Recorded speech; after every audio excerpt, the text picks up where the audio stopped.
गिबियावनो बयखौबो बड' निउस इउटुब चेनेलनि गोदान खौराङाव बरायबाय। नोंथांमोननि थाखाय बे समाव माखासे खौरां लाबोदों। भिडिअखौ जोबजासे नायलांनो दाबाव आरो चेनेलाव गोदानब्ला अन्नानै साबस्क्राइब खालामना बेल आइकनआ अलाव होनानै ला आरो भिडिअखौ लाइक कमेन्ट शेयार खालामनो गुरै खावलायबाय। दानिया फैदो दिनैनि खौराङाव। गिबि खौराङाव दङ दुलाराय बर' फरायसा आफादनि मोनसे मावथांखि बड'फा गोजोरथियारि सोलायनाय मावथांखिखौ बिथा खालामनानै नैथि 13 बोसोर बैसो सिंनि जोलुर गेलेनाय बादायलायनायखौ गुबुन गुबुन जनाव खुंबाय थानाय जाबाय। बे नैथि 13 बोसोर बैसो सिंनि जोलुर गेलेनाय बादायलायनायनि जोबथा फाइनाल बादायलायनायखौ चिरां जिल्लानि जिथि दुवार दखरा एफसिनि सिङाव थानाय थाइखा जरानि राइन' स्पर्टिं क्लाबनि गेलेग्रा फोथाराव खुंफुंनो थिग खालामनाय लेखायै दिनै दुलाराय बर' फरायसा आफादनि मानगोनां गाहाय नेहाथारि खनीन्द्र बसुमतारिनि दैदेननायाव मिरुनि मोनसे हानजाया फोथाराव दावबायहैनानै सुलाद लाहैदों। बे दावबायहैनायावनो दुलाराय बर' फरायसा आफादनिफ्राय फारियै सोलोंथाइ नेहाथारि सोमावसार बसुमतारि, रांगिरि सरणजित नार्जारि, लोगो हारिमु नेहाथारि बुद्दिराम बसुमतारि आरो कैलाश बसुमतारि बिथांमोना बाहागो लायो। गसाइगावनि हाब्रुबिलाव नैथि सानथालि फ्रेसार्स मिट हाबाफारि खुंदों। दुलाराय सानथालि फरायसा आफाद आरो गसाइगाव दखरा सानथालि फरायसा आफादनि बानजायनायाव मैया गसाइगावनि हाब्रुबिलाव नैथि सानथालि फ्रेसार्स मिट हाबाफारि खुंफुंनायखौ नुनो मोननाय जायो। बे हाबाफारियाव फारियै गसाइगाव बिएड फरायसालिमानि गोरायुं डक्टर अजित बर', मिरु दुलाराय बर' फरायसा आफादनि लोगो आफादगिरि खोरोमदाव औवारि, मिरु सानथालि फरायसा आफादनि गाहाय नेहाथारि रिमान सरेन बिथांमोनखौ बाहागो लानायखौ नुनो मोननाय जायो। बे हाबाफारिनि गेजेरजों फरायसाफ्रा फरायसा जिउआव माबायदि गियान आरजिनांगौ आरो गासैबो फरायसाफ्रा मोजाङै सोलोंथाइ लानानै बयबो समाजनि साफा मोजां सुबुं सम्पद जानांगौ बायदि बेसेन गोसा बिबुंथिजों गासैबो गोदानै फैनाय फरायसाफोरखौ थुलुंगाखांहोयो। गसाइगाव महकुमा खुंगिरिनि मावखुलियाव सरकारि साख्रि मावगिरिफ्रा गोख्रों खुद्रिस जादों। एनपिएसखौ बोखारनानै अपिएसखौ फोथांना लाखिनांगौनि गोख्रों दाबिजों 11 रिंगानिफ्राय जागायनानै 2 रिंगासिम 3 घन्टा गसाइगावआव सरकारि साख्रि मावफारियाफ्रा गोख्रों खुद्रिसारो। रोजा रोजा सरकारि साख्रि मावफारियाफ्रा बाहागो लायो बे होस्रिखावनाय हाबाफारियाव। सरकारि साख्रि मावफारियाफोरनि बे दाबिखौ सरकारा मानियाब्ला बेनिफ्राय सरकारनि बेरेखा गोख्रों खुद्रिसारगोननि हुमखि सरकारि साख्रि मावफारियाफोरनि। 22थि बड'लेण्ड गेलेन्स गल्ड काप फुटबल टुर्नामेन्टखौ खुंफुंनो साखाफारा जादों। उदालगुरि जिल्लानि सिङाव थानाय डिमाकुसि दखरा एफसु आरो डिमाकुसि गेलेमु आफादनि बानजायनायाव 22थि बड'लेण्ड गेलेन्स गल्ड काप जोलुर गेलेनाय बादायलायनाय हाबाफारिखौ खुंलांनो साखाफारा जादों। दिनै 8 अक्ट'बर खालारनिफ्राय जागायजेननो थाखाय बानजाय आफादनिफ्राय हर सान खामानि मावगासिनो दङ। गिबि हाबाफारि महरै गेलेगोन उदालगुरि गेलेमु आफाद आरो चिरां दुवार हानजानि गेजेराव।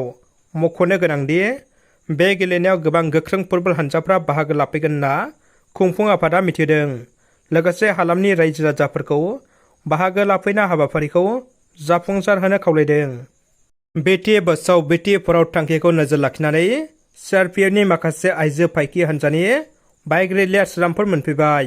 भारत सरकारनि बेटि बचाव बेटि पढ़ाव थांखिखौ नोजोर लाखिनानै थांनाय 1 अक्ट'बर खालार सानखालि शिलंनिफ्राय जागायनाय सिआरपिएफनि आइजो फायखिफोरनि बाइक रेलिया दिनै आसाम आरो सोनाब बंग सिमा श्रीरामपुराव मोनफैबाय।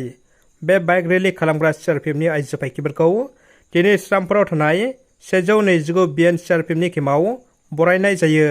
मोनथिनो मोननाय बायदिब्ला शिलंनिफ्राय जागायनाय बे बाइक रेलिया 1 अक्ट'बराव शिलंनिफ्राय जागायनानै मोन 15 रायजोनि गेजेरजों रेलि खालामनानै 31 अक्ट'बराव राष्ट्रीय एकता दिवसआव बाहागो लाहैनानै फोजोबहैगोन। धेमाजि जिल्लानि सानजानि नोगोर सिमेन्ट सापरियाव थानाय सिमेन्ट सापरि शिल्पी संघ नब्लाङाव एमएसिनि एम जहान दले आरो सन्मिलित श्रमिक शक्तिनि आफादगिरि अतुल पेगुनि मासि सामलायनायाव सानसेनि हाबाफारिजों जुथनाय थान्दै मेलाव जनाय जिल्ला शक्ति दाफुंनो सन्मिलित गणशक्ति आसाम राजखान्थि हान्जाया गुवारै सावरायनाय जायो। थान्दै मेलाव जुथुमनाय गाहाय आलासि महरै नुजाथियो सन्मिलित गणशक्ति आसाम राजखान्थि हान्जानि आफादगिरि एबा एमएसिनि गाहाय मावफुं सोद्रोमा परमानन्द साहिया बिथाङा।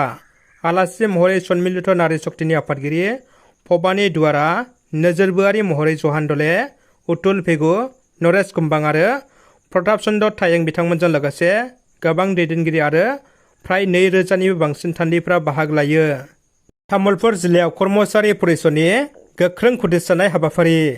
दुलाराय आसाम कर्मचारी परिषदनि बिथोन बायदियैनो रायजोनि दाब दाब जायगायाव आसाम सरकारनि हेंथायै खुदिसानाय हाबाफारि लानाय बायदियैनो तामुलपुर जिल्लायावबो तामुलपुर जिल्ला कर्मचारी परिषदनि बानजायनायाव 3 घन्टा खुदिसानायखौ नुनो मोन्दों। गोदान पेन्सन खान्थिखौ बोखारनानै गोजाम पेन्सन खान्थिखौ लाखिनो थाखाय गोख्रों सोमावसारदों। कर्मचारी परिषदफोरनि सावस्रि रैखाथि, बेराम आजारनि समाव अनसुंथाइ होनाय बायदि थांखिफोरखौ लानानै तामुलपुराव खुदिसानाय हाबाफारिखौ लादों। आखायाव बेनार प्लेकार्ड लानानै न' अफिस न' रेस्ट गोदान पेन्सन खान्थिखौ बोखारनानै गोजाम पेन्सन खान्थिखौ लाखिनांगौ। गोजाम पेन्सन खान्थिया जोंनि दाबि। तामुलपुर जिल्ला कर्मचारी परिषद जिन्दाबाद बायदि स्लगान होनायजों गावसिनि दाबिफोरखौ मावफुंनो सरकारनि फारसे दाबि खालामदों। थाइखाजरा पिसिडिसिआव सरकारि न' लुफुंना होयैनि रायजो राजाफोरनि गोख्रों अजद। चिरां जिल्ला सिडली ब्लकनि सिङाव थानाय थाइखाजरा पिसिडिसिआव सम बारलांब्लाबो PMAYG न'खौ लुफुंना होयैलाय मुलाम्फागिरि रायजो राजाफ्रा खुद्रिनानै दुखु मोननाय फोरमायदों। न' लुनांगौनि रांखौ मुलाम्फागिरिफोरनिफ्राय लांनानैबो दासिमबो लुफुंना होआखै मासिगिरि आरो सोद्रोमाफ्रा। 1 बोसोरनि बारा जालांबाय न' लुनाया थेवबो लुफुंजायाखै। खायसे मुलाम्फागिरिफोरनि न'आव हाग्रा दंफां बेन्दों बेनलाजों बुंफबनायखौ नुनो मोन्दों। न' लुफुंजायैनि थाखाय गोख्रों रावजों सोंखारिदों रायजो राजाफ्रा थाइखाजरा पिसिडिसिनि मासिगिरि आरो सोद्रोमाफोरनि सायाव। क'क्राझार मख'रापारा काटलगुरियाव गोबौ हाथियारजों गाग्लोबनाय जाथाय। थांनाय हरनि समाव क'क्राझार पुलिस थानानि सिङाव थानाय मख'रापारा काटलगुरियाव नखरसेनिनो 3 सोद्रोमाफोरखौ गोबौ हाथियारजों गाग्लोबनाय जाथाय।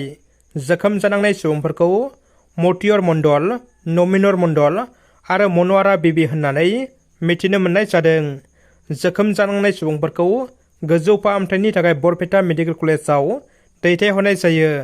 जोखोम जानांनाय नखरनि सोद्रोमाफ्रा जाथायनि गुबै दायनिगिरिफोरखौ हमनानै गोख्रों साजा होनांगौनि दाबिजों क'क्राझार पुलिस थानायाव गसर थिसनदों। थारैनो बर' आइजोफ्रा मा जामारदों? आथिखालाव बर' समाजाव बर' आइजो गोमानाय आरो खारनाय जाथाया बांगासिनो दङ। फिन सासेबाव बर' आइजोआ गोमादों। लपेन दैमारिनि बिसि नमिता दैमारिया थांनाय 15 सान सिगांनिफ्रायनो गोमानानै दङ। बाक्सा जिल्लानि सिङाव थानाय मुसलपुर बेन्नाबारि हाजिरा गामिनि लपेन दैमारिनि बिसि नमिता दैमारिया गोमानानै दङ।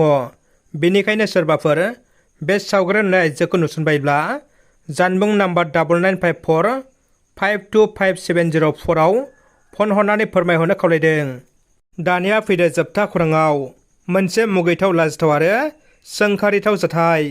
सनितपुर जिल्लायाव सासे 12 बोसोर बैसोनि बर' हिन्जावसाखौ बिफा बैसोनि सुबुङा जिनाहारि खालामदों। मैया सनितपुर जिल्लानि सारिदुवार पुलिस थानानि सिङाव थानाय 9 माइल मिलनपुर गामिनि गुलबाहार माराक मुंनि 58 बोसोरनि लांसिनाय सुबुङा 12 बोसोर बैसोनि सासे बर' हिन्जावसाखौ रां होनानै फुस्लायनानै हाग्राबारियाव लांनानै जिनाहारि खालामो।